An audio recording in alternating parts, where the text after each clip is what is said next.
All right, let's talk about something that I think we've all felt but maybe haven't put into words. It's that quiet anxiety about how to act in different social settings without feeling like a total fraud. Today, we're going to get into the psychology behind this, and I'm going to give you a system to handle it with real integrity and strength.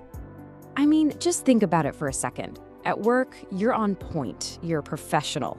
With your best friends, you're completely relaxed, maybe you're a total goofball. But then you get around someone who's super confident and you feel yourself, well, kind of shrink.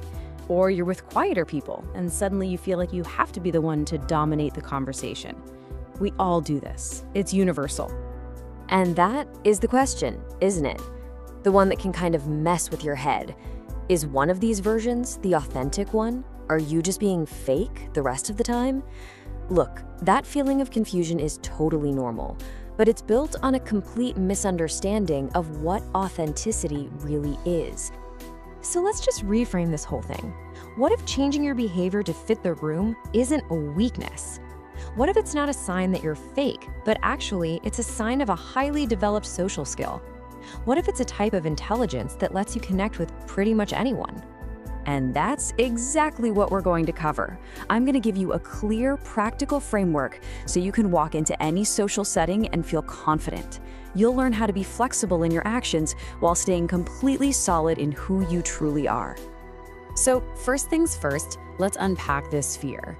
Why does just adapting our behavior feel so inauthentic? The answer actually goes back to some really deep psychological triggers that we all have. This really lays out the whole internal battle, doesn't it? It all kicks off with that knot of confusion in your stomach, that sense of, who am I supposed to be right now? And that leads to a fear of being found out, which dials up our social anxiety. And what happens then? We overthink every single thing we say and do, which of course just makes us feel even more confused. It's a nasty little loop. A big part of this whole dance is driven by instincts we don't even consciously control, like social mirroring. This is your brain's automatic way of building a bridge with someone.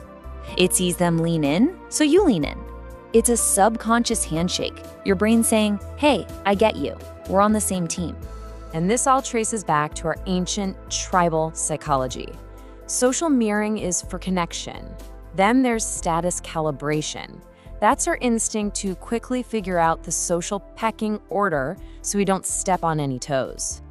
Both of these are fueled by one of the most powerful human drivers there is, the need to belong. So see, these aren't flaws in your personality. They're literally survival programs that are still running. Okay, this is probably the most important distinction we're going to make. There is a huge difference between adapting and pretending. Adapting is a skill. It's about reading the room, calibrating your energy, maybe matching someone's tone of voice. Pretending, that's about betraying yourself. It's faking your beliefs, changing your core values, or hiding who you actually are. One is social intelligence, the other is self-abandonment. And this is the secret. The people with the most social grace and power aren't rigid. They don't act the exact same way in every single situation. They're like water. They can fit into any container, but they never stop being water. Their behavior is flexible, but their core self, that's non-negotiable. So how do we get there? How do we take these subconscious habits and turn them into a conscious skill? How do we stop reacting to social pressure and start intentionally choosing how we show up? It comes down to these 4 pillars. First, emotional calibration. That's just tuning into the vibe of the room.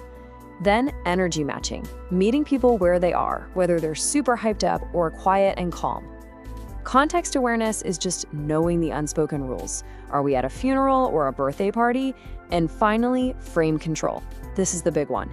It's about holding on to your own perspective so you don't get sucked into someone else's drama or negativity. And here's the difference in action.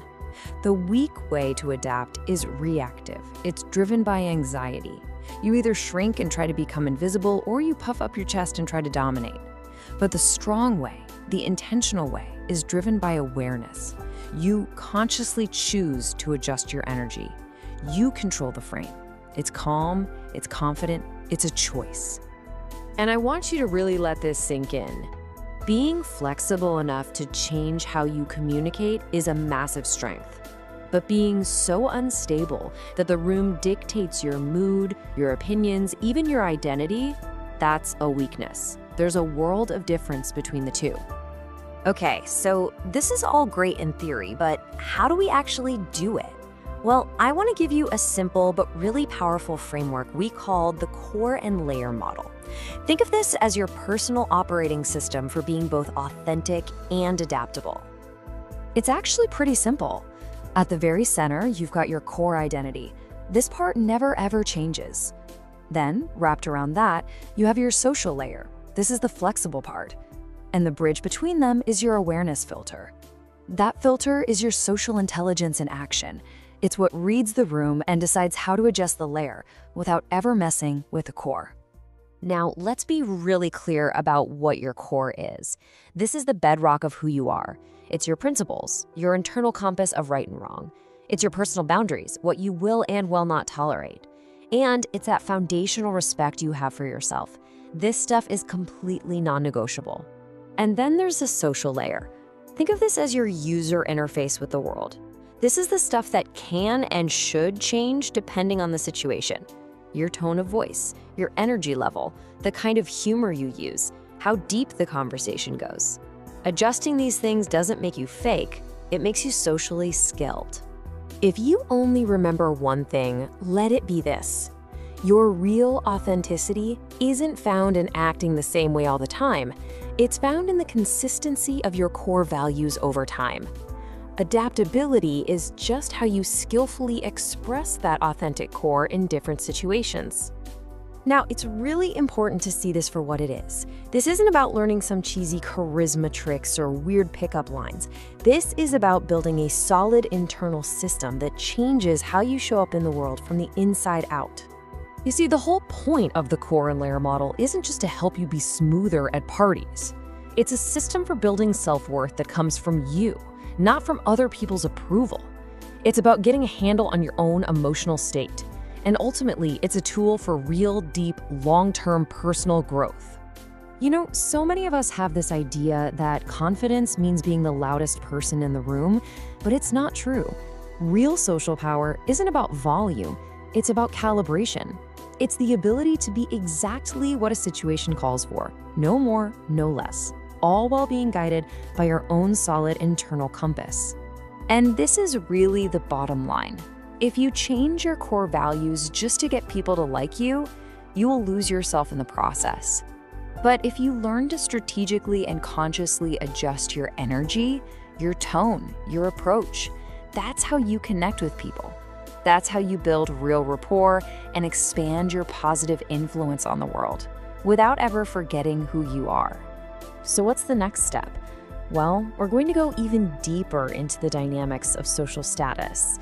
We're going to break down exactly why you sometimes feel small or intimidated around certain people, and more importantly, how to fix that feeling for good. If that sounds helpful, make sure you stick around for the next one.